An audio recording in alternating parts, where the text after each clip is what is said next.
A clueless kid there kept laughing and said, "I'm a mage." "That beast spirit take my spell," the girl opposite cheerfully replied.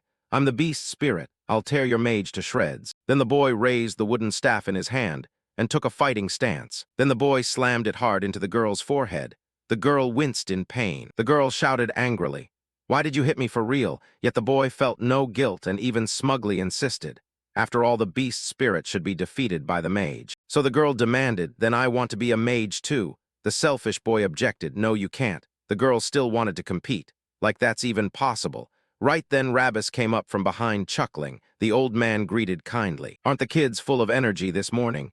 The two kids replied politely, "Mr. Rabbis." The simple boy asked, "How do I become a mage?" The man answered honestly, "It's not something you can just decide, child. Mages are the pinnacle of humanity.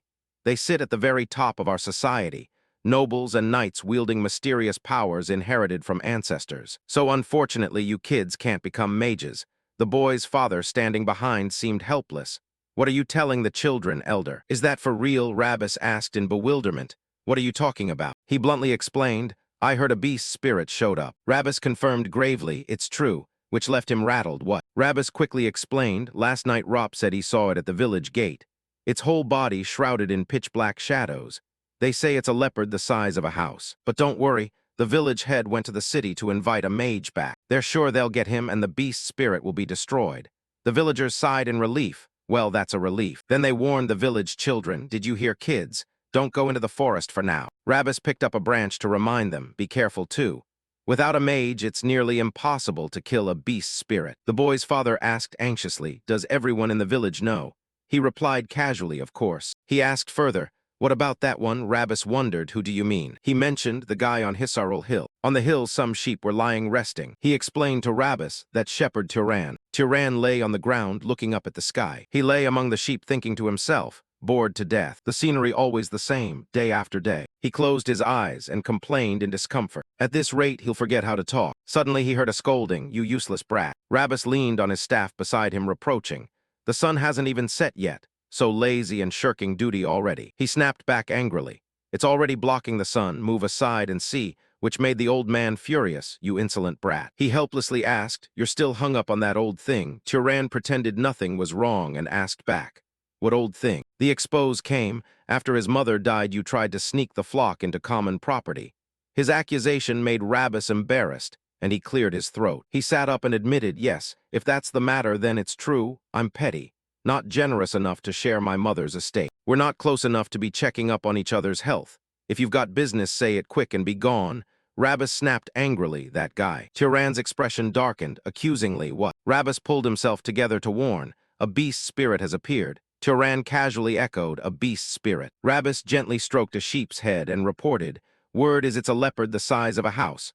Rop found it and is going to tell the villagers." Turan remarked mildly, "That's serious." The man worriedly asked, "Aren't you scared?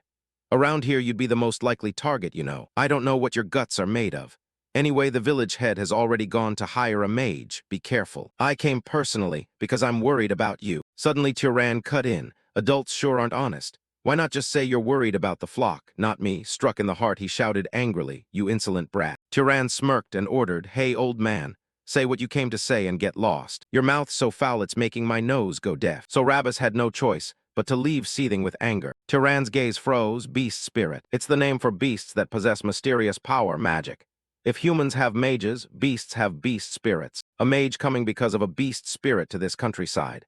Finally get to see a mage in person, huh? But a mage hired by the village head from the sticks probably isn't top tier." He smiled excitedly. "Anyway, I'd like to see it once." Turan wondered inwardly how strong it would be. Then suddenly he smelled something. Turan's eyes froze as he realized, this smell is the smell of blood. Dusk was slowly falling. Turan walked forward slowly. Turan was a bit puzzled. It should be this way. Suddenly he realized something. Turan's footsteps faltered. His gaze looked blankly toward one direction. Turan saw Rabbis's body on the ground and called casually, "Rabbis, you told me to be careful, and yet you went off to sell salt first." He was somewhat shocked. He hadn't expected the smell of blood to be coming from old Rabbis. Then Turan began to speculate.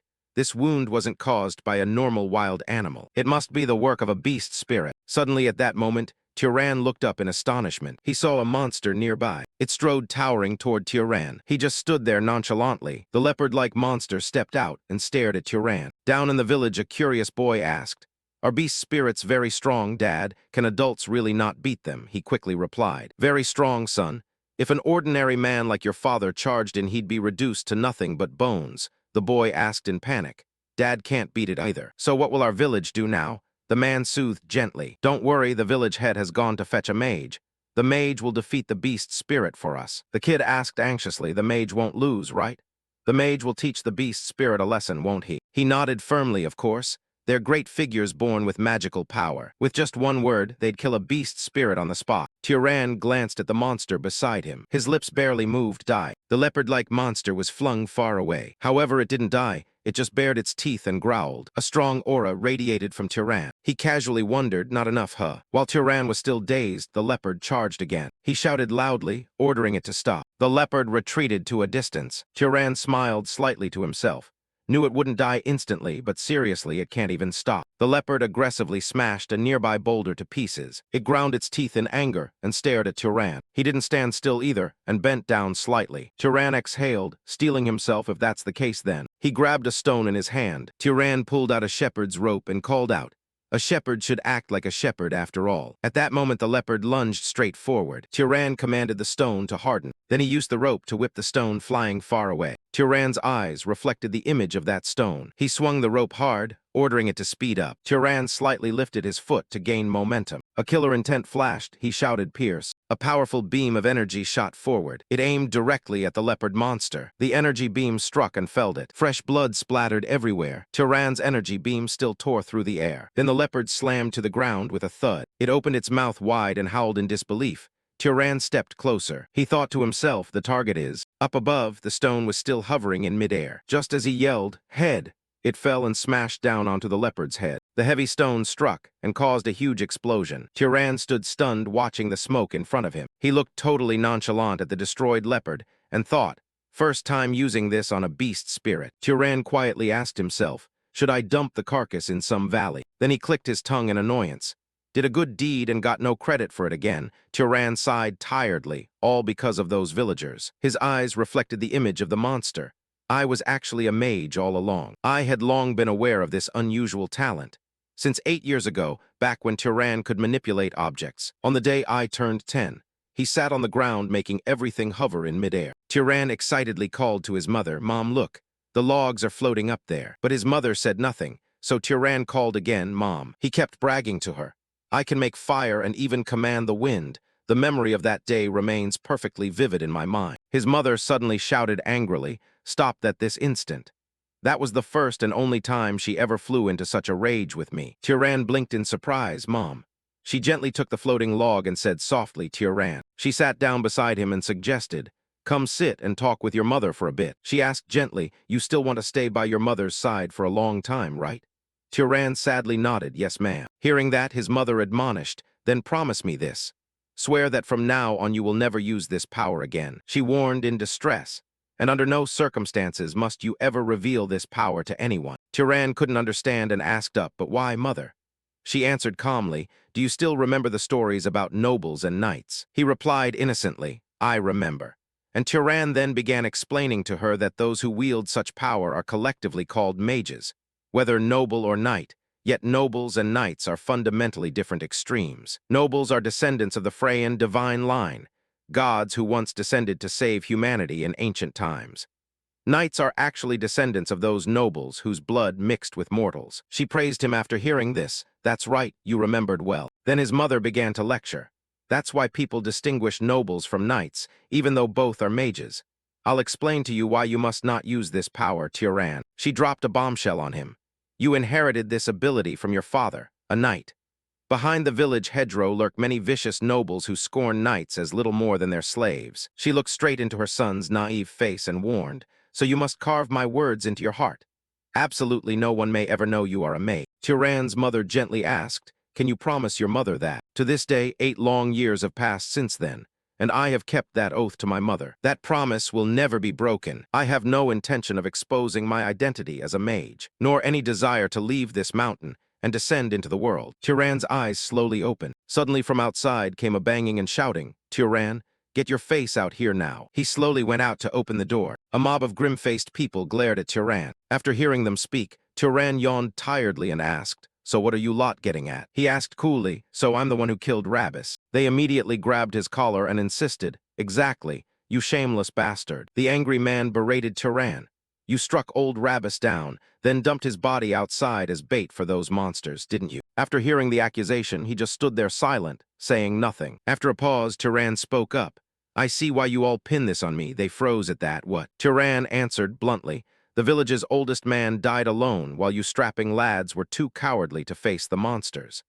I can see why you think dumping this on me is the easiest way out." He smiled and added, "Certainly a very convenient way for you to dodge responsibility and shove it all onto me." Hearing that, the man flew into a rage and swung a fist, shouting, "Turan." Turan merely leaned back gently and avoided the blow. Turan thought to himself, "Magic really is incredibly handy. As long as I desire something fiercely enough, it becomes real instantly.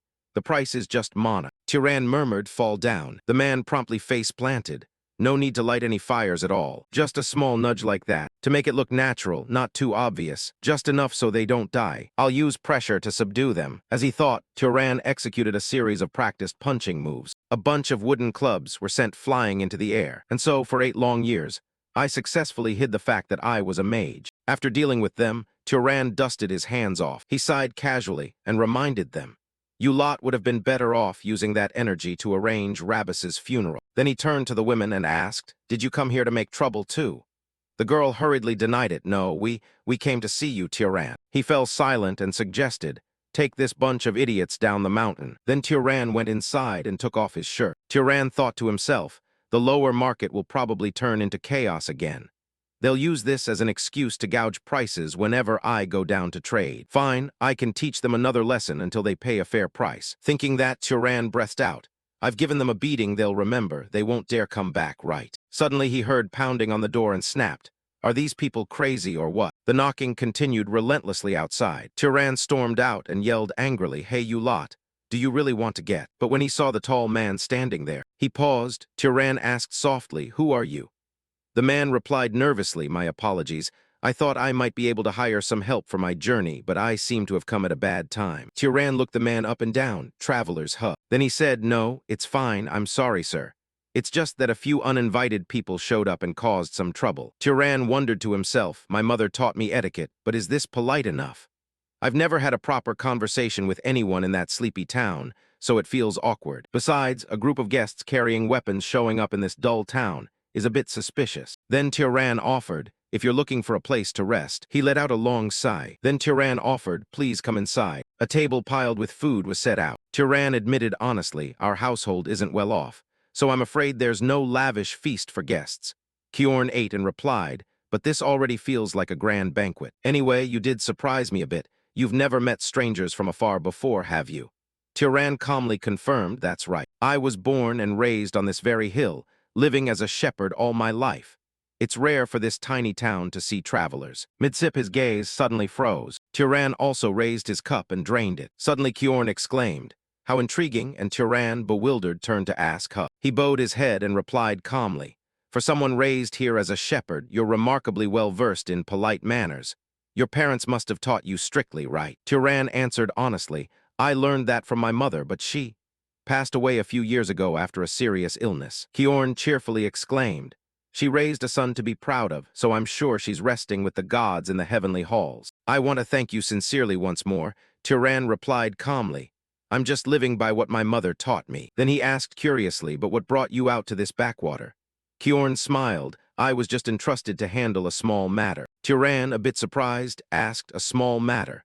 The man answered, "They're looking for someone who can kill that Black Panther-like monster." "I am a mage." At that, Turan's face froze. He gently began, "So you must be the mage our old village head mentioned." The man calmly confirmed, "That's me. Now may I ask you something?" Turan responded promptly, "By all means." Kiorn probed, "I can strongly sense a monster's presence in this area, yet I see no trace of any fierce creature around. What stranger as you clearly know about the headman's situation and that monster? Yet you remain unnervingly calm, with no sign of fleeing or hiding. If that monster targets humans, you could easily be its goal. Aren't you at all afraid? You seem oddly brave for a shepherd who's never left this town. Who exactly are you? An answer was spoken, a mage. Back in the past, Turan naively asked his mother, "Why can't everyone know I'm a mage, mother?" She worriedly replied, "It's because of those terrible nobles out there." He asked curiously, "Terrible nobles?" His mother sadly explained, "If nobles were just shepherds like us, then knights are no more than the dogs nobles keep. They may treat you with familial affection, but they'd sell you or turn you into a sacrificial offering whenever it suits them." Mother never wanted her child to live like that, Turan. "You want to stay by your mother's side too, right?" Turan naively answered, "Yes, ma'am." Then she warned, "So remember this. No one must ever know you are a mage, especially other mages.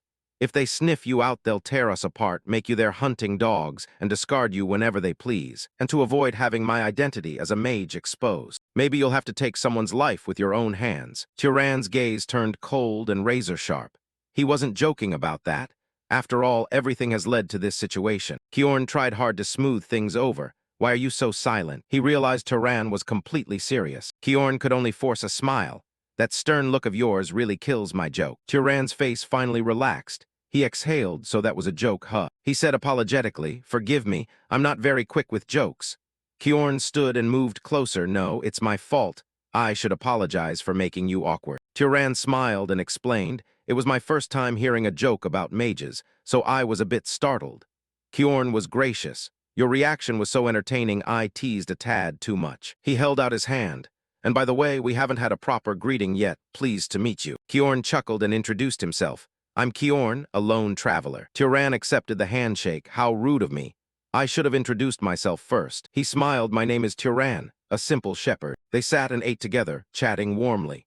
Turan mentioned, "I'm just turned 18 this year," Kjorn replied, "and I'm 75. Turan was surprised. "You still look fit and much younger than that."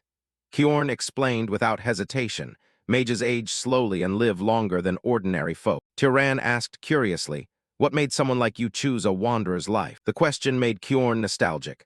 "I left after 60 years serving the Arabian clan." He recounted, "In my later years I just wanted the freedom to roam without ties." It sounded like a free-spirited, romantic ideal. Their conversation warmed Turan, a pleasant exchange. Kjorn smiled throughout the evening. The home's atmosphere gave Turan a gentle peace, and with such a virtuous man, it was surprisingly delightful. They talked until dawn peeked over the mountains outside. Kjorn suddenly realized, "Has it gotten this late already?" Turan smiled. "You're right. I was so engrossed I didn't notice the sunrise." Kjorn pushed back his chair. "It's time for me to continue my journey." He slid a coin across the table. "Take this Arabian silver. It's the purest silver, more than enough to cover today's meal." Turan gladly accepted.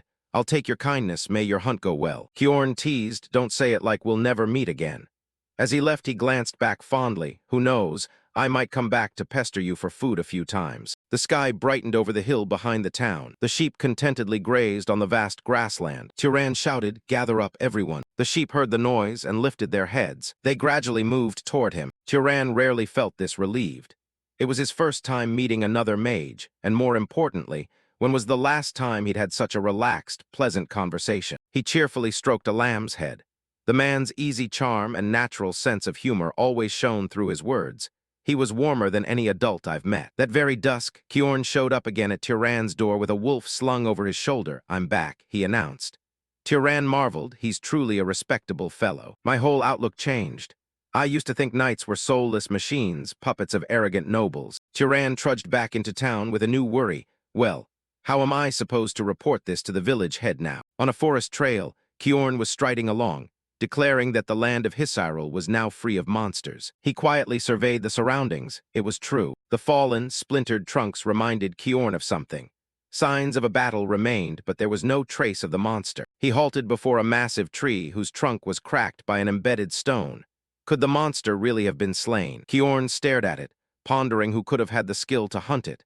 Or did the village head secretly hire another mage besides me? He exhaled softly, but still felt relieved. As long as the beast was gone and people were safe, that's enough. An instinct snapped Kjorn awake. He suddenly went on high alert. He spun around in an instant. A giant panther's paw stepped forward slowly, emanating a rank black stench. Its head had been grotesquely deformed into an ugly, repulsive shape. Yet the sheer might of this panther radiated danger. Kjorn froze for a moment. Wait, is this a vengeful monster spirit? He recoiled in fear. Who would be so careless as to do this? The panther thing swiftly raised a paw to strike Kjorn. Its claw gouged the earth, causing the ground to shake violently, but Kjorn luckily leapt clear. He calmed himself and assessed. If a monster's corpse isn't absorbed or purified of magic after death, it mutates into a resentful spirit like this.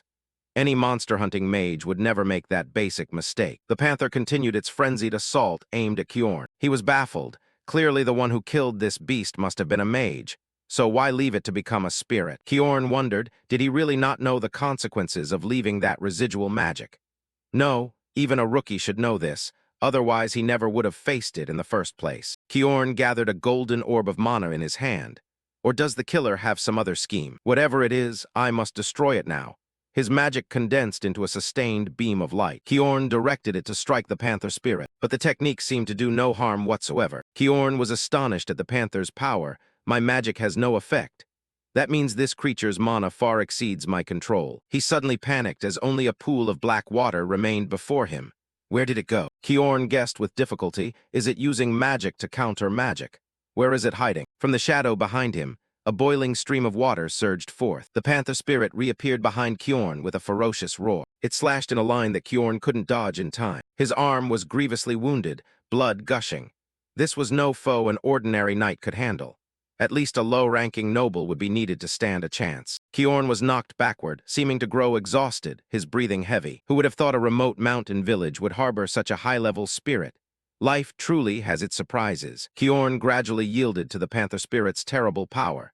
It seemed my fate only carries me this far. He bowed his head, eyes pitch black with despair. Kjorn gritted his teeth, but I won't go down easily. Even if I must die, I'll drag you into the dark with me. His hand concentrated immense mana. I'll pour every last ounce of magic into my palm and strike straight when it lunges. The panther spirit lunged at the same moment. Kjorn staked everything on this final blow, his face set with fierce resolve. He leapt forward as the panther reared its claws. Just then, a massive surge of magic came flying from elsewhere. It knocked the panther spirit away that had been about to strike Kjorn. Debris rained down, leaving Kjorn stunned. The panther spirit was felled, sprawled motionless from a single strike. The attacker called out, "You all right?" Kjorn smiled faintly in reply. That shepherd's joke really jolts a fellow. He turned to see Tyran approaching calmly. Tyran. Kjorn was surprised. So you're a mage after all. Tyran admitted, yes, that's right. Kjorn blurted out, why did you hide it from me before? The silence stretched and left him helpless. No, let me ask it this way. Why did you step in to save me? You easily could have walked away without getting involved. Tyran's lips moved because, late that night in Tyran's house, the wolf lay motionless on the floor. He tilted his head curiously. Why go to such trouble? Kjorn asked, not understanding, what do you mean? Tyran explained, I don't know what the village head promised you, but with your skill you could earn far more money with ease. Kjorn just laughed heartily. They truly are pitiable. Tyran bowed his head in thought, what's pitiable about them? Kjorn leaned back comfortably. They live on the frontier, constantly trembling in fear with no minimal protection. Tyran cut in, that's not your responsibility or fault, is it? Kjorn saw it differently. He said duty of a mage is inheriting divine power. Therefore we should live with pride in protecting the lowly. He closed his eyes and sighed. Perhaps not every mage shares my ideals. Each has his own thoughts and path. The thought made Tyran smile faintly. He replied calmly, doesn't everyone have the right to choose their own way of life? The panther spirit recovered its strength and suddenly attacked the two of them. Kjorn quickly regained his composure and warned, listen to me. This isn't something we can face. He insisted, it's a monster you can't beat unless you're a noble. Hurry and alert the village head and help everyone evacuate. The panther spirit morphed, its ghastly blue eyes fixed on them, its body slick and mucus-like. Kjorn stood to confront it. I'll stay to hold it off, he said, watching the panther with concern, thinking to himself that despite his brave words he didn't know how much longer he could hold out. Tyran cut in unconcernedly, it's going to be fine. He manipulated a roadside stone. I believe if that last strike had connected, everything would be fine. Kjorn blinked. What are you muttering about? Tyran's calm made him realize silently. Could it be that the previous blow wasn't the full extent of his power? A young knight hiding on a mountain having the ability to hunt a spirit would require noble-level strength. And indeed, the seasoned knight Kjorn pondered this. What he was witnessing was not merely a chance rural encounter. Countless small stones hovered in the air under Tyran's mana. This wasn't the impulsive act of a young knight trying to escape nobility. They all exploded in unison with Tyran, swelling the mana around him considerably. The scene unfolding was something else. He smiled. It might well be the beginning of a mage who will shake the world. Tyran replied to Kjorn, I'm curious myself about my true limits. Kjorn bristled at that. I absolutely won't let you act like this. No matter how gifted you are, that entity is still terrifying. He demanded as the panther bared its claws. We need to coordinate. But before it could strike, Tyran moved first, sending it flying. Kjorn finally acknowledged the gap in strength. No, charging in now would only be a hindrance. I couldn't even respond to that last move. He withdrew the mana in his hands. At this moment, I can't be of help. What must be done now? Kjorn prudently stepped aside to watch Tyran's surging power, letting Tyran's talent shine bright. Though Tyran appeared calm outwardly, he seemed to struggle, damn it. He leapt away to avoid the panther's attack, but it stayed intact, having no effect. Kjorn shouted a warning. You can't finish a spirit with ordinary physical strikes. Tyran stepped back out of its path and asked, then how am I supposed to destroy it? With Kjorn's prompt, use fire, Tyran raised his hand, his eyes brightened. Kjorn hesitated, or lightning would work too. A blazing red flame flew out, scorching the panther's outer layer. Tyran frowned in confusion, still no use. Kjorn shouted, not like that. He thought quietly. To impose a mage's power on another living being, establishing a causal rule is the basic prerequisite. Don't tell me he's ignorant of such basics. Kjorn suddenly realized, could it be? He watched Tyran's nimble back dodge the panther's pursuit. Was he the one who killed the beast and left it to become a spirit? Does that mean Tyran has never absorbed mana in his life? Kjorn admonished loudly. Don't just light a fire, shape it and hurl it at it. He couldn't help but be surprised at this power. Has the boy really reached this level? Tyran stopped fleeing and channeled his mana. A brilliant red flame appeared in his hand. Kjorn observed from the side. If you're a mage, creating fire isn't too hard, but mastering it requires special training. Tyran raised the flame and it swelled into a giant fire. Kjorn was stunned. He could do that instantly. Tyran sprinted forward. He hurled the blazing orb at the panther spirit. The great flame quickly swallowed it. Its body burned fiercely as the panther spirit writhed in agony on the ground. Kjorn shouted, stay focused. You must continuously channel mana so the fire doesn't die out. With his patient guidance, Tyran gradually succeeded. You must burn away every trace of that spirit. The flickering flames lit the intensity in his eyes. Before long, the panther spirit could no longer struggle. Kjorn exhaled with relief. We've won. He was still stunned. It really was an absurdly powerful spirit, one that would require at least noble-tier strength to resist. Kjorn's pupils contracted, yet the boy managed to defeat it. Tyran turned to Kjorn and asked, is it really over? The contrast shook him to the core. A shepherd from the high mountains could pull off such a miracle. Kjorn stepped closer. If you don't want to face another spirit, first absorb its mana, Tyran asked, puzzled. How do I do that? Kjorn instructed calmly. Imagine you're taking something deep into your body. Tyran raised his hand. All right then. His eyes squeezed shut. A great stream of mana flowed out from the panther spirit's body. It gathered beneath Tyran's hands and slid into him. His eyes also shone with the panther spirit's power. Now every fiber in Tyran's body could feel the boiling mana coursing within him. The novelty of it sent a shock through him. Kjorn smiled and explained, you'll feel a peculiar kind of pleasure. Even seeing it, I can hardly believe it. He asked again, so this really is your first time absorbing mana? Tyran clenched his fist, yes. Kjorn watched his back thoughtfully. After the first awakening, the mana reservoir grows over the years. The best way to increase power is to kill beasts or other mages and take their mana. He calculated, but this is Tyran's first time absorbing mana, yet he can control magic so adeptly. This shows his innate potential is on a whole other level. Kjorn finally realized, meaning this young man is actually. He spoke up, hey Tyran. The boy looked up, what's the matter? Kjorn bowed formally. I was quite rude to you earlier. May I ask which clan you belong to? Tyran hesitated. Kjorn, he answered respectfully, yes. Tyran glanced at his bloodied arm and reminded him, wipe the blood off yourself first. After they returned, Kjorn also bandaged his wounds. He repeated once more, please forgive my disrespect in making someone of your standing get involved in this. I can only offer my sincere apologies. Tyran snapped angrily. I've told you many times I'm no noble, I'm just a shepherd. I don't even know who my father was. He frowned, so please don't treat me that way anymore. Kjorn relented, all right. Don't look at me with that face. He asked curiously, but why would a powerful mage like you choose to be a shepherd?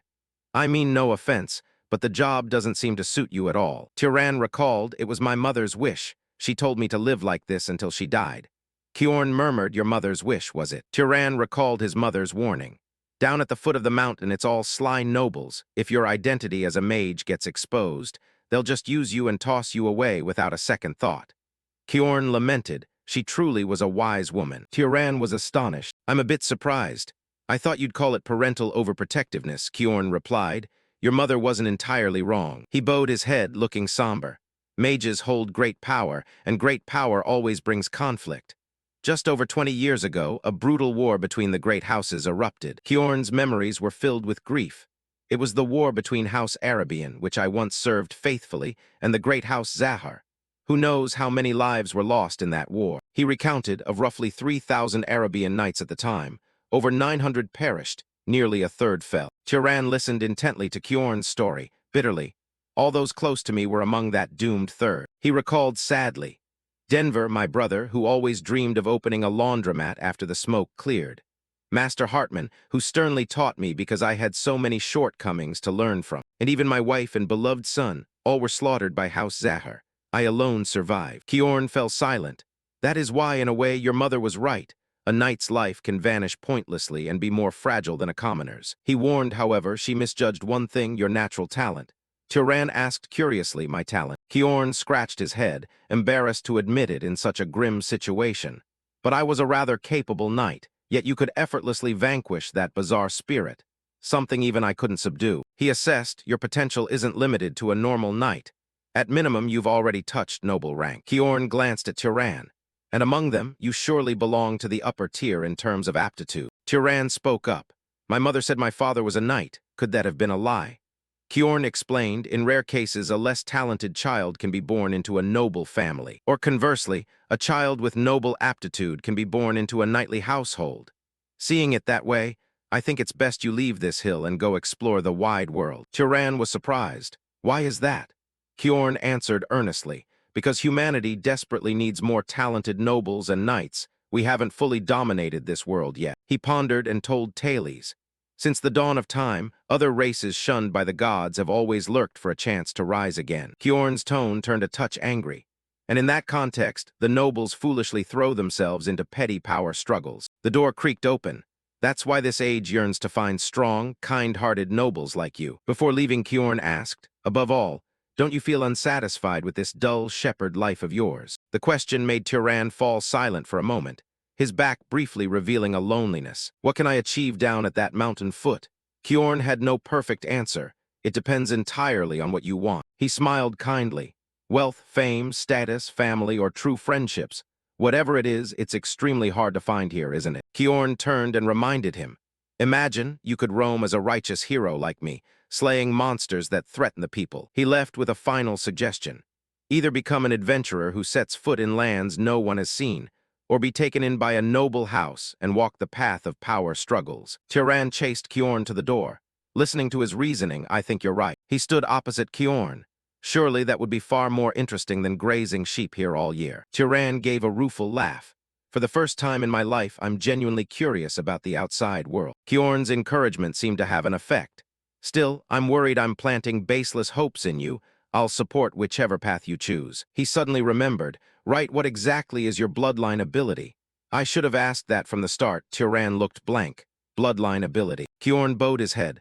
Sorry, I keep forgetting you aren't well versed in magic. He explained. A bloodline ability is a trait nobles inherit from their Freyan ancestors. Possessing one is often the line drawn between nobility and knighthood. Kjorn made a sample flame with his hand and asked, is there any spell that feels especially easy and natural to you, or an innate talent that doesn't rely on magic? Tioran clenched his fists, guessing, isn't it that I'm just very strong? Kjorn replied, merely having mana is enough to boost a mage's physique. Tioran recalled his body. I have a very keen sense of smell, and I'm pretty good at stone throwing. Kjorn speculated that if your nose is unusually sharp, that could count as a bloodline ability. He stroked his chin thoughtfully. Pinpoint accuracy with ranged weapons is a hallmark of House Arabian, though it's a fairly common trait. Kjorn, intrigued, urged, go on, tell me more. Tioran nodded. All right, after a while of talking. Kjorn drew a conclusion. I see. Tioran asked anxiously, are you all right? He couldn't hide his curiosity at Kjorn's grave expression. Why do you look like that all of a sudden? Kjorn said, I think I've figured it out. Your abilities most closely resemble which noble house. Tioran tilted his head. Which house is that, sir? Kjorn remained bowed the whole time. A famed great house. He recalled that house's savagery and his own past pain, known by titles like trackers, master hunters. Those who suffered losses from the war. It was House Zahar. They were the ones who confronted House Arabian directly back then. Turan was stunned to hear the words. House Zahar. Cold sweat broke out along his face, his eyes blank as he whispered. The mighty House Zahar. Thinking that, Turan swallowed and stole a glance at the silent Kjorn. Are you saying I share bloodline with your enemy? He pressed his lips together, thoughts jumbled. What should I tell him? Should I apologize? But these are relatives I've never met, practically strangers. Suddenly Kjorn called. Turan, he answered quickly, Senior. Before Turan could speak, Kjorn patted his shoulder consolingly. Don't be so worried. You yourself weren't involved in that war, yet Turan still felt uneasy. But Kjorn gave a slightly relieved smile and advised. That's grown-up business. If blood is repaid with blood, grudges will never end. Hearing that, Turan suddenly asked, Don't you feel remorse? Kjorn's eyes flickered and he asked back, Remorse about what? A gentle breeze blew by, carrying his slightly heavy words about urging me to go down the mountain. Kjorn lowered his eyes slightly and explained in a low voice. If you go down the mountain and chase power, sooner or later you'll end up joining House Zahar. After all, you've got talent. But I trust your character. Kjorn's words surprised Turan. What? He looked up with eyes full of trust. I'm talking about your goodness, since you saved me and even revealed the identity you've kept hidden your whole life. Conversely, if someone like you joined House Zahar and rose high, perhaps you could prevent another brutal war like that. The more Turan heard, the more pensive he became, saying nothing. Seeing that, Kjorn stepped past him and before leaving earnestly advised. Well, don't brood too much. After all, you haven't decided whether to join House Zahar yet. No sooner had he finished than Turan spoke firmly. My thoughts are clear now. He smiled faintly, turned to Kjorn and said, I want to try going down the mountain. Kjorn laughed with satisfaction at that. It's good you think so, but Turan added, not right now. He faced Kjorn calmly and said, I'll go down the mountain after your wound fully heals. That touched him deeply. How kind, I'm only slightly scratched. Truly, you're a very good person. A while later, inside the cozy wooden house, Kjorn grew serious and explained. To use magic, you definitely need mana. That's why mana is often called the universal key. Turan, sitting opposite, repeated curiously. The universal key? Kjorn's stern voice answered. It's not literally omnipotent as the name suggests, but to cast magic you need a corresponding amount of mana. Turan asked puzzled, what's the standard for having mana matching a spell? Kjorn calmly replied, I'll explain it right now. Then he held up 3 fingers. The difficulty of a spell is mostly determined by 3 factors. First, bloodline, second, affinity, and third, the law of cause and effect. Next, Kjorn explained each point to Turan. First, bloodline is decided by the blood you were born with. This applies to most nobles rather than knights. For example, it's hard for you to heal my wounds with magic, right? He answered, That's right. A land flashed through Kjorn's mind, and he continued. But for the Ravista bloodline from the south, they can do that even without training. That's power stemming from bloodline. Turan cast his eyes down to his palm and asked, What about the second factor, affinity? Kjorn continued, You can think of it as familiarity. It means a mage can perform actions more easily with what they like or are used to. Turan understood, like how I make a fireball as if I'm throwing a stone. Seeing that, he stood up satisfied. Exactly. Perhaps if you merely conjured fire, you wouldn't get that speed or impact. And the final factor is the most important. The law of cause and effect. Even I don't fully understand it. With that, he suddenly asked, What happens if you deliberately use mana to kill me directly?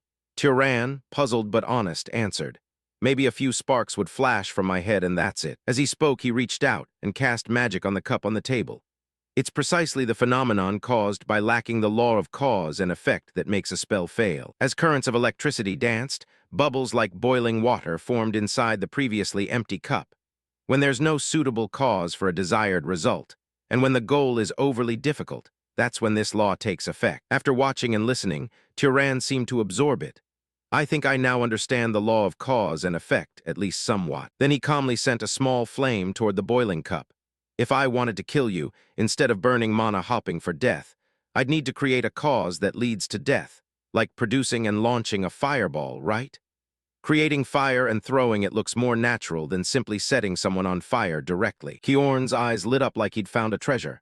Exactly, you could have been a scholar instead of a mage. Turan withdrew his magic, rubbed his chin, and muttered, But I can command ordinary animals at will, so why do beast spirits need such conditions? Kjorn shrugged and explained, That's because of their mana reserves. After that, the two of them discussed it for a long time inside the wooden house. Long after, Turan was sweating and sighed softly. Magic really isn't easy, is it? Immediately, Kjorn's serious tone rang out. An outstanding mage not only knows how to use mana but must also understand the principles and circumstances behind it. He looked up at him and asked, "Now that I think about it, does House Zahar have any special magic?" Kjorn paused briefly, then answered bluntly, "They're very good at hiding and tracking." Then he suggested, "Let's try it once." Tyran quickly rose from his chair. "All right." He shut his eyes and silently chanted, "I don't want others to see me. I wish no sound or scent would be detected." Immediately, part of his body began to turn into a white smoke. Without seeing Kjorn's startled face, Tyran hesitantly asked, "Is it working?" Before him, there was no longer his figure, only a faint ripple blending into the air. A few seconds later, Kjorn came to his senses and replied, "You did it. I can't see you anymore." Saying that, he couldn't help but swallow audibly, because in that moment the space before him was completely empty. Not even a ripple remained. But in the blink of an eye, Tyran gradually reappeared in his original spot. Kjorn looked at him, voice betraying astonishment. "It's been a long time since I've seen that. It's truly a terrifying ability. In battle, House Arabian's knights feared it most." Tyran fell into thoughtful admiration. "It seems like an absurdly powerful ability, almost unfair." Kjorn wasn't entirely agreeing but added, "Remember, it's not invincible." He didn't pursue the subject and quickly turned to leave. "Now I'll teach you a few magic training methods." Kjorn's action made Tyran more puzzled. Is he teaching too much to a mage of the enemy house? But Kjorn spoke gently. "You saved my life and even healed me, and didn't I already say?" Kjorn lowered his eyes and placed a hand on his chest, voice full of conviction. "I trust your character." Some time later, when the village head heard the news, he twisted his face and yelled, "What? You're going to sell the flock and run off?" He glared at Tyran, packing his cloths, and angrily scolded. "So who will herd the sheep from now on? How can you decide this on your own without consulting us?" He heard that and, annoyed, closed his eyes and retorted, "Find yourselves a new shepherd. What I do with my property is none of your business." His string of threats made the villagers shrink back in fear. "Anyway, I hope you'll buy the flock from me at a fair price. Otherwise, I'll release them all and leave alone. You can go catch them if you like, but it'll be quite a hassle," a villager said anxiously, quietly calling, "Village head." He gritted his teeth and pressed his lips together, calculating silently. This bastard is the type who follows through on his words. Making him angry won't do us any good. In the end, the village head relented and handed Tyran a pouch of coins. "Fine, I understand. Go or stay, do as you please." Then he left the village with Kjorn. Tyran frowned as if remembering something. "I just recalled the villagers. They still owe you compensation after everything that happened. Should I go and collect it?" Kjorn smiled lightly as if unconcerned. "I don't intend to take it, and you were the one who caught the beast spirit, right?" He wasn't bothered and said, "Fine then, so now." Tyran paused, looked at the two diverging paths, and continued, "We'll part ways here." Before leaving, Kjorn cast him a regretful glance. "I'm sorry I refused to travel with you. I feel more comfortable as a lone traveler." Tyran smiled and replied casually, "It's nothing, thank you for everything." Kjorn closed his eyes and bid farewell softly. "Take care, Tyran." Tyran beamed and promised, "Yes, I hope we meet again with smiles on our faces." And so the boy stood watching Kjorn's back fade away for a very long time. Only later did he realize why he disliked Kjorn calling him so formally. Though he'd never lacked his mother's love, deep inside the boy, he still longed for the figure of a father, someone who could be an ideal model of the strong man he might become. Time passed, and a messy trail of footprints stretched across the sand. Everywhere was a desolate, empty desert. Only the wind howling through giant rocks could be heard. In the distance, a hooded figure was slowly approaching. That figure was none other than Tyran. Suddenly, he widened his eyes, as if he'd noticed something. Not far from Tyran, a group of people were walking toward him slowly. Were they merchant caravans traveling between villages? Tyran felt a quiet relief inside. Perfect. Quickly, he stepped forward alone to block their path. "Let's go ask them for directions." The leader challenged him. "Who are you to dare block our way?" Tyran immediately explained honestly and asked, "I'm traveling alone. May I ask the way to the nearest city?" They answered him, "If you follow the road we came from, you'll find a city called Mure." Their tone puzzled him a bit, yet he replied calmly, "Understood." As he spoke, Tyran walked slowly past them. "Thank you very much for the directions." But someone suddenly stepped forward to block him. "Wait a moment." He sneered cruelly. "So you get the info and just walk off?" Tyran was shocked. "What?" However, he quickly regained composure, a deadly glint slowly appearing in his eyes. "So what?" the guy kept demanding. "If someone helps you, you should at least show some gratitude." Before he finished, the surrounding men all drew swords and surrounded Tyran. "First, drop that bulging pouch." He glanced around and assessed the situation. "Highway robbery, huh?" The one who blocked him earlier said arrogantly, "So what if we're bandits?" The leader rested his long sword on his shoulder and sneered contemptuously. "Call it foolishness if you like. This is a forsaken land. Someone dropping dead here wouldn't be surprising, right?" Then he pointed the blade at Turan's throat and threatened, "Drop your pouch and cloak. We're being generous right now. Killing and stripping you would be messier and take more work." But contrary to his expectations, Turan replied calmly and matter-of-fact, "I see, so these highwaymen wouldn't even bat an eye at murder, huh?" At the same time, he quickly recalled Kjorn's earlier lesson, especially when he grasped the third element, cause and effect, and all the other things Kjorn had taught him afterward. Turan curled a corner of his mouth, eyeing the bandits like moving sandbags. "Then I'll use you lot as practice targets." Turan's face showed a sly, wicked grin beneath his cloak. "Guess you'll make fine training dummies." His gaze suddenly paused, puzzled by the laughter. The big boss in the crowd looked disdainful. "This madman talks like he's a mage," one henchman enthusiastically chimed in. "Right on, boss." Pale fingers casually flicked out a ripple of air. Turan swung his arm wide behind him, creating a gale that scattered them all. He pulled back his hood to reveal a sharp stare. So, rather than making wind from the atmosphere, shaping it by hand and amplifying it wastes far less mana. Turan still thought seriously, "I didn't realize you could make such a powerful gust with so little mana." As the others began to scramble up, "What the hell is going on?" He calmly opened the lid of a water flask. The drops of water suddenly coalesced into a pointed tip. Under his control, they all aimed in one direction. One of the bandits' eyes bulged in terror. The thrown blades drove straight into him, knocking him backward. Turan spread his hands to receive the attack. This should be a useful water spell when there's a lot of water around. Honestly, tossing those stones by hand felt faster and stronger. The leader, terrified, hastily begged, "We didn't know you were a skilled mage. Please have mercy and spare us this time." As he spoke, to distract him, the others lunged from behind.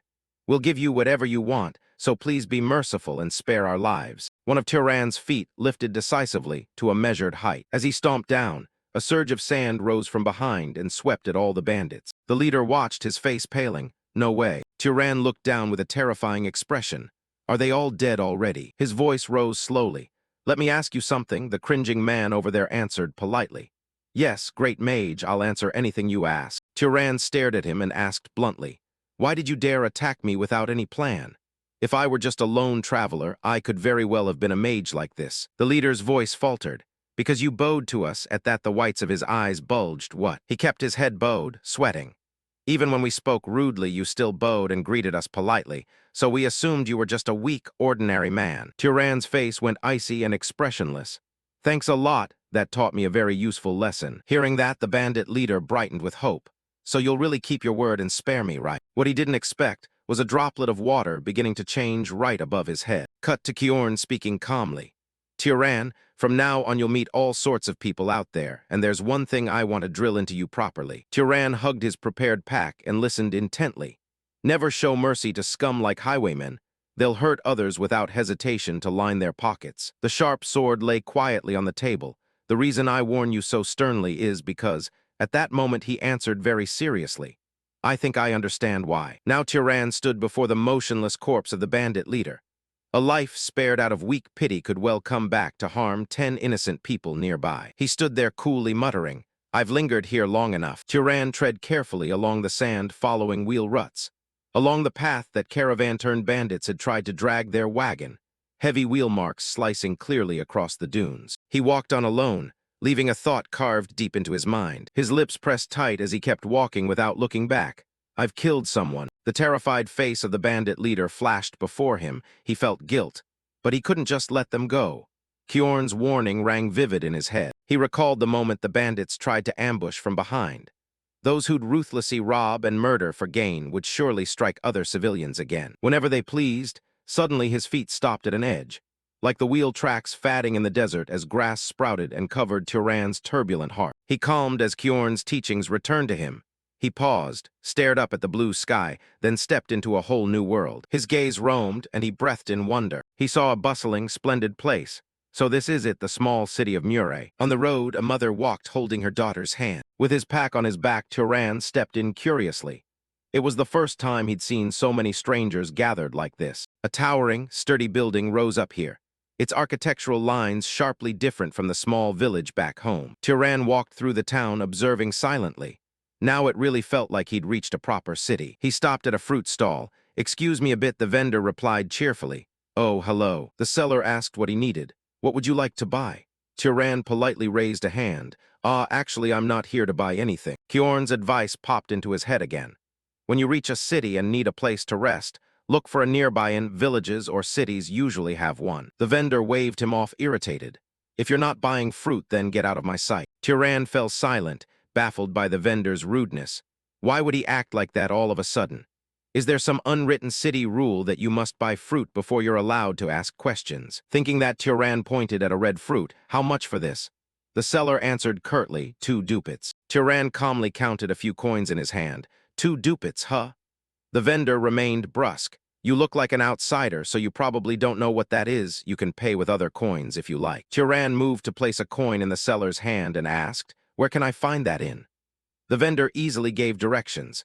"Go straight down the road behind the cloak shop, then turn left. You'll see a building with a blue roof." A wooden sign hung outside with 3 characters. "That's the largest inn in the whole town." A pretty girl appeared inside the inn. "Welcome to our inn. I'm Lena, an inn staff member." The moment she saw Tyran, she blurted a compliment. "You're quite the handsome guest." He smiled faintly and asked, "How much for a night?" Lena, beaming, quoted the price as she greeted him. 16 ducats, he replied at once. "I'll take it." Tyran handed a small pouch of coins toward her. "More importantly, I have something I'd like to ask." Lena received him gently. "What is it you want to ask?" Without beating around the bush, Tyran asked directly, "Are there any monsters around here with bounties on them?" Lena paused at the word monster. His eyes were steady and his expression serious, waiting for an answer. "I need to start slaying monsters and absorb as much mana from them as I can." And he did say monster hunting can earn money too. Tyran couldn't wait and asked innocently, "Why won't you answer me?" Lena burst out laughing, tilting her head. "Sir." She lifted her left hand. "Nothing in this world is truly free, you know." In the corner of the inn were sealed crates. The town hall, she meant. Tyran sat at a table holding a cup of water. "What's that?" Lena looked at him surprised. "You don't know about the town hall? You're such a country bumpkin." Tyran sat quietly listening as she explained. "The town hall handles many civic matters. The officials there are hired directly by the city's lord." Lena fixed her eyes on him. "It's probably closed now since the sun's fully set. If you want to seek monster hunting bounties, go to the town hall tomorrow." Lena stood opposite him with one hand on her hip. "So you're a monster hunter, are you?" Tyran sat up straight and asked coolly, "What's a monster hunter, then?" She explained, "The burly ones can withstand tremendous energies. Rumor has it that if an ordinary person hunts a monster, they'll surely become a mage. You want to become a mage quickly too, right?" Lena was focused on the conversation. Of course, only a fool would believe that superstition when suddenly a hand landed on his shoulder from behind. Superstition, eh? Another man with blonde hair had appeared behind him. "It's true someone can become a mage by slaying monsters. I've seen it with my own eyes. And his name is Midden, a monster hunter." Lena noticed his arrival and asked, "Midden, you're still alive?" Midden looked nonchalant. "I've said it before, I won't die until I become a mage." Tyran raised his hand to signal him. Here, Midden withdrew his hand and laughed heartily. "Oh, how rude of me." Tyran took the chance to ask seriously for more info. "More importantly, can I hear more about what you just said?" Midden looked him straight in the eye and answered about becoming a skilled mage by slaying monsters. Lena sat at the table, chin propped on her hand, listening. "Mages grow stronger when they hunt monsters. Similarly, if an ordinary person kills a monster, they could become a mage themselves." Midden glanced at 4 other men behind him. "The 4 of us are hunting monsters to become mages." One of them folded his arms confidently. "Yeah, exactly." Tyran looked at them, surprised and serious. "So does that mean someone here is already a mage?" They immediately replied, "No way, in this town there's only the Lord's mage and 3 others under him." Midden chatted casually and laughed. "But didn't you say you've hunted monsters before? With your gear it's too shabby, you don't have any real weapon, do you?" Tyran pulled an object out before them. "I do." Midden saw it and recognized it. "A sling? Just look at how worn it is. It's clear you've used it a lot." Tyran was serious in the tense talk. "Yes, I do. It's perfect for shooting something the size of an egg really fast." Midden rubbed his chin, studying the sling. "With that weapon you could easily hunt monsters like rabbits or foxes." Tyran blinked at him, surprised. "Actually, we were just saying we need another ranged shooter, interested in joining our hunt." His mouth opened slightly. Tyran gave a cursory answer then. "No, but anyway, and that night as he lay on the bed, there really was no good reason for him to go hunt with them. His face looked hollow and exhausted. Today was truly a chaotic day. The pack he carried was neatly placed by the bed. I still can't quite believe I really left that village. Turan held his palm up, idly playing with a bit of mana. What will happen next from now on? His ear twitched at a sound. Instinctively, Turan sat bolt upright and looked toward the door. Someone. He recalled walking the parched road with Kjorn. Even in an inn like this, I shouldn't drop my guard. Kjorn had his hand in his pocket and affirmed, "That's right." Kjorn looked at him kindly and gave a small smile. A city doesn't automatically guarantee safety. Hearing that, Turan replied, "I understand." He continued to warn Turan to be careful. "Never lower your guard," and Turan obediently agreed. "Understood." Turan moved toward the door, one hand already channeling mana. The room door eased open a crack, letting him peek out. His expression didn't change. Lena appeared at the doorway with a smile. "Lena," she asked gently, "are you asleep yet?" Then she added her purpose. "I noticed the room's a bit cold, so I thought I'd warm it for you." Turan was a little surprised. "What?" Lena made a shy, affectionate face and fiddled with the bow at her chest. "What do you mean by that?" She stood bashfully hesitating at the door, literally. Turan spread his legs and still didn't get it. "Literally, what do you mean?" Lena closed in and launched in advance. "For a little coin, I'll do anything you want." Turan stayed sober and firm. "What if I don't want anything?" She deliberately pressed her alluring body against him, teasing.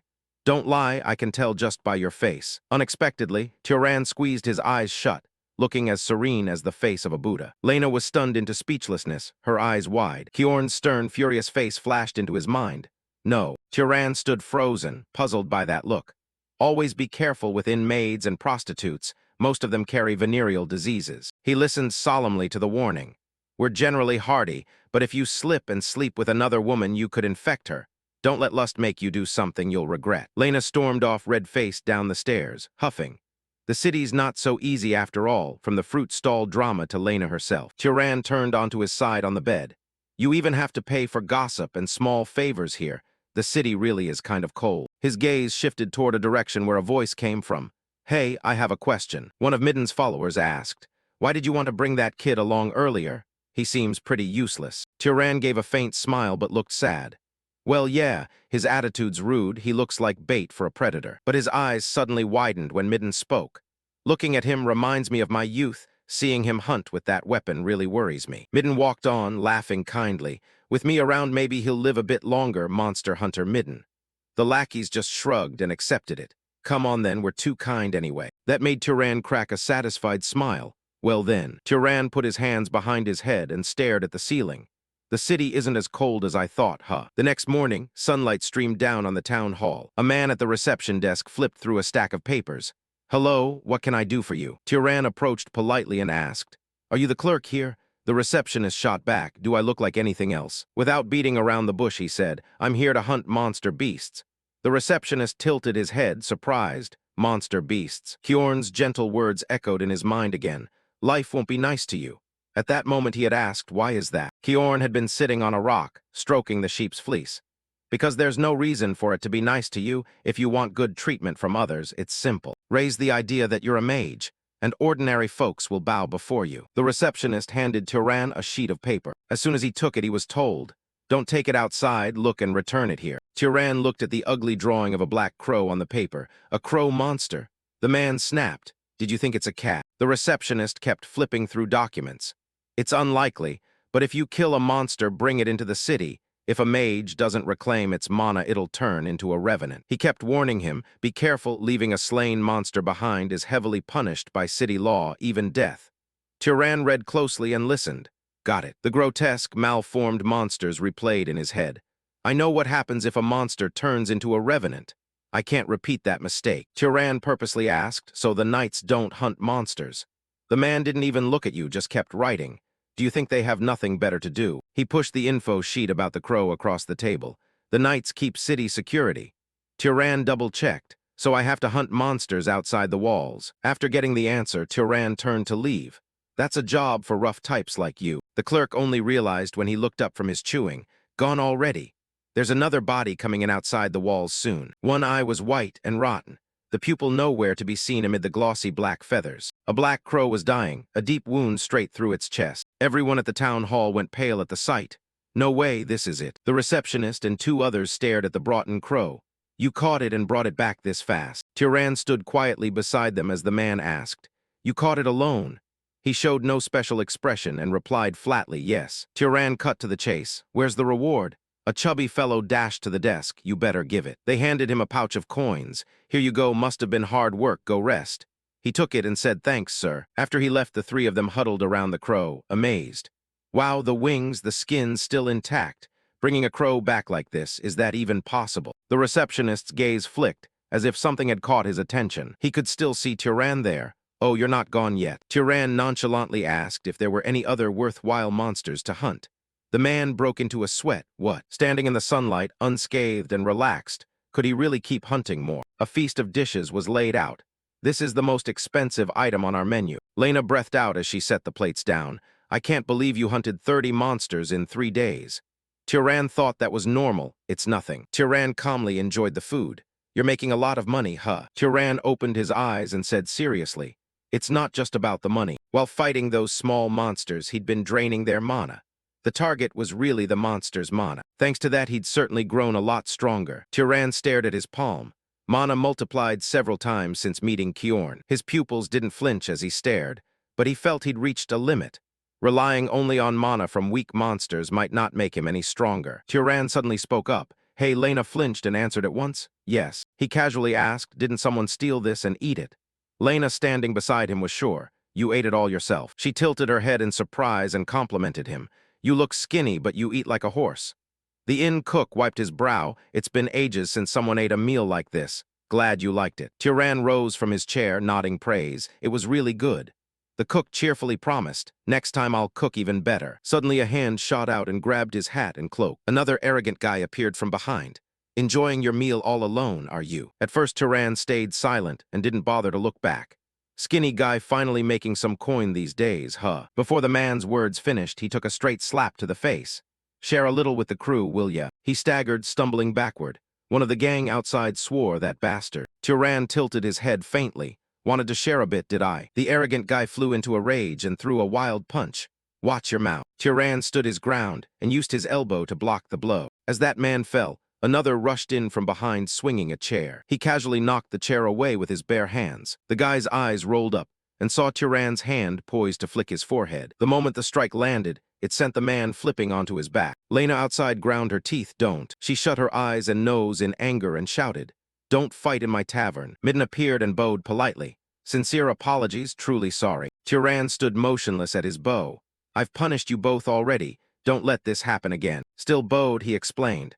We've been having a hard time lately, just jealous because you seem to be doing well. Midden signaled them to apologize quickly.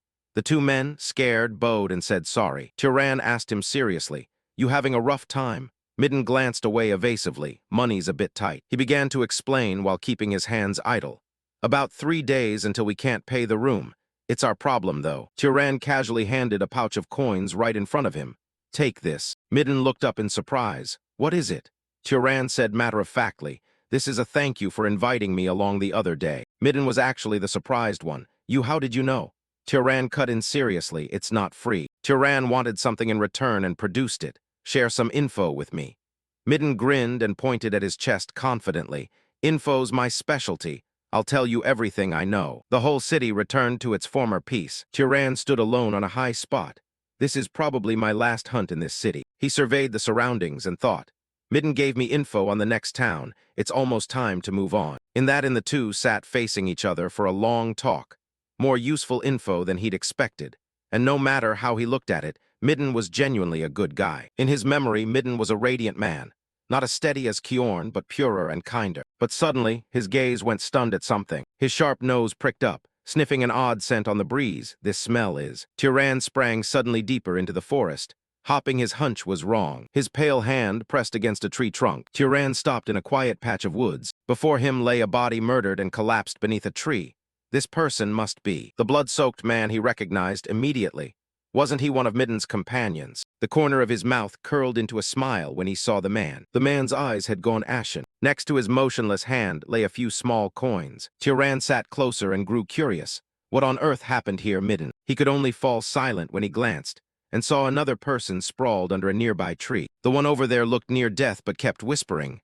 Rabbit. 2 long front teeth appeared in the darkness.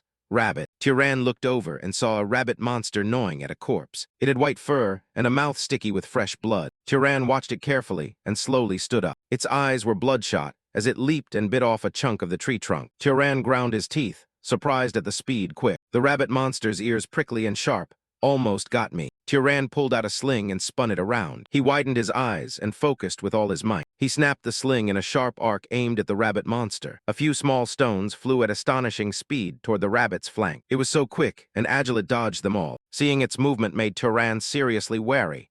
This kid's learned to defend against thrown projectiles. One of its legs cocked, 3 sharp claws poised. It used its incredible speed to launch itself at where he stood. Its bloodshot pupil fixed on a single target. In the air it vanished like a puff of smoke. Nothing left there. The rabbit monster landed after missing its target. Tyran took advantage of the moment from behind, ready with a small, sharp knife. A stab straight under the neck made it scream in pain. Tyran quickly retreated, stepping back. His body backed toward a tree trunk, but it seemed to be dissolving. The rabbit monster turned and attacked the tree, its expression savage as it clawed at the trunk relentlessly. Its eyes flared fiercely. Where it leapt, it slashed. White smoke suddenly rose from the forest. The rabbit monster stood amid a pile of broken trees and howled at the sky. Blood trickled from its body, down to the ground bit by bit. Its ears drooped, and its tongue lolled out between its teeth. His black shoes reappeared on the ground. Tyran returned to find the rabbit monster's corpse sprawled on the ground. As usual, he held out his palm toward it. His face cold, he drained all the mana from the rabbit monster's body. A blue light shone in his eyes. The mana he absorbed was noticeably more than from the first crow monster. His gaze softened and returned to normal. Impossible. The man leaning against a tree murmured, "You're a mage, aren't you?" Tyran didn't hide anything and answered right away, "Yeah, that's right." The man stayed curious. "Why'd you reveal yourself?" Tyran showed a bit of concern and asked, "Among the 4 of you, does anyone have family who should inherit belongings?" From the man's gray, nearly closed eye a tear fell. No one. And even Midden was lying in a pool of blood with empty eyes. Oh man. In Tyran's memory, he still saw Midden's smiling face. Recently, there's a great city called Orem, and there's a place called the library. Tyran was pretty surprised. A library, he said for sure. They say it holds thousands of books. Midden chimed in like he'd been waiting for that. "Hear books and you're suddenly interested, huh?" Tyran, seriously curious, "Did I give it away?" Midden picked up the cup on the table, smiling softly, but warned that the library isn't open to just anyone. Tyran seized the chance to ask, "So how do you get in?" Midden didn't hesitate to tell him. Apparently only mages are allowed. Hearing that, Tyran rubbed his chin thoughtfully. "I see." Even in the forest, his head kept replaying the conversation. "I've decided." Someone asked, decided what? Now Tyran stood before 3 homemade graves. "I'll go to that great city Orem you mentioned." His face looked a little sad and his eyes glittered. Midden. Then he could only leave with one final line. "I hope you find happiness there." The scene moved to Tyran, silently standing in a long line. His face was a bit sheepish at arriving in a new city. "Back when Murray was small, I was amazed. Thinking back, it's embarrassing. This place was a grand, bustling city, even more so. The great city Orem." He followed the crowd step by step through the city gate into Orem, who knew so many people wanted in. His gaze landed on some soldiers guarding the gate. Were they filtering out wanted criminals? Tyran slowly moved forward in his turn. Truly a capital, its organization was far more formal. Suddenly a voice cut through his thoughts. "Stop." Tyran, not understanding, blinked and turned. "Stop." He began to ask, "What's the matter?" The gate guard, arrogant, pointed at him. "You can't enter." Tyran touched his clothes. "Never seen such dirty rags in my life. Go dust yourself off over there before coming in." Inside the city stood a towering building, surrounded by many kinds of trees. Small Tyran stood at its base, looking up in amazement. This must be the library Midden mentioned. He couldn't help but marvel. Majestic indeed. Surely it's built with magic, right? Tyran cautiously approached the gate and asked politely, "Excuse me?" The library guard answered seriously, "Yes." He stepped closer and said, "I want to enter." Kenya stated a condition. "This library is only for mages." Tyran immediately asserted, "I am a mage." The guard didn't believe him and stepped forward to probe. "What?" The guard frowned and snarled at him. "You dare claim to be a mage? Want to die? There's no shortage of lunatics." Kenya even made a swatting motion as if to push Tyran away. "Someone like you being a mage is absurd." The hand that hadn't touched Tyran suddenly flared red. Kiorn flashed back in his memory. Mages can sense each other. They can feel another's mana and tell if that person is stronger. His gaze suddenly sharpened. Just by sensing from that man's palm, his gaze snapped red and fierce. The man was affected and had difficulty closing one eye. He was pushed back by the pressure and fell over. "Are you all right?" I'm fine. Kenya's head was still on the ground, eyes wide in shock. This isn't an ordinary mage, this one is at least noble rank or higher. Then he stood up and yawned. I'm Kenya, a knight of House Voltas. May I ask which house you hail from? Turan stayed calm, not wanting to answer yet. Must I tell you to be allowed in? He replied respectfully. No, sir. Kenya lowered his head, his eyes darkening. But to use the library you need permission from Lord Voltas. Turan still wasn't clear. What do you mean? Kenya said he'd handle it right away. I'll contact House Voltas. Meanwhile, Turan should wash up very well. One of his eyes opened in boredom.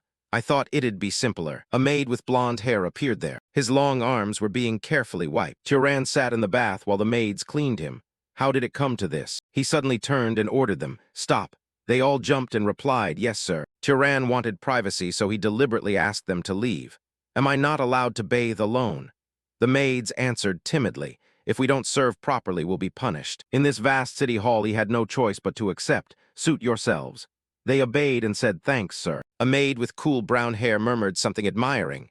Wonderful. A voice rang out, making her start and cover her mouth. What's the matter? Turan was carefully fixing the hair at the back after putting on the new suit. Is there something on my face? The brown-haired maid explained. Perhaps the young miss was overwhelmed by your beauty. The other maids bowed and apologized. Please forgive us. Turan was gentle. There's nothing to apologize for. They immediately spoke up. Please don't be modest with us, sir. His gaze suddenly snapped toward a direction where a sound came from. What's that? From another side, someone with pink hair entered the room. Azella appeared with sharp eyes and a sly face. So this is the beggar guest, is it? She grinned mockingly. After a bath and a change, you look like a prince. Turan took notice of her words. Hey, beggar, you say. While Azella kept smiling, he introduced himself. I'm Turan. She returned, I'm Azella. She wanted to know his background, what house he belonged to.